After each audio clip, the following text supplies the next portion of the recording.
পরীক্ষা ছিল। ওরা একে একে পরীক্ষার দিন স্কুল বাস থেকে নামলো। সঙ্গে ওদের মায়েরাও এসেছিল। পরীক্ষার দিনগুলোতে কি আর মেয়েদেরকে একা একা ছেড়ে দেওয়া যায় নাকি? সঙ্গে তো মায়েদেরকে আসতেই হবে, তাই না?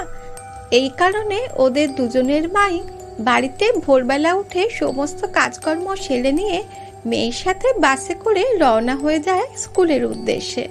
বাস থেকে মাটিতে পা দিতেই মোহনার মা বলে উঠল, এই এই এদিকে আয়, এদিকে আয়, এখানটা একটু ফাঁকা আছে, এখানটা বস।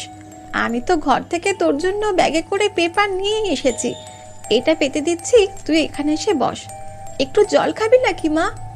ওহ মা, একটু আগে তো খেয়ে দিয়ে বাড়ি থেকে বেরোলাম, আবার এখন জল খেলে পেটে ব্যথা হয়ে যাবে তো। আচ্ছা আচ্ছা মা, ঠিক আছে, তুই এখানটা বসে বসে বইটা খুলে দেখে নে। এখনো 20 মিনিট সময় আছে, 20 মিনিটে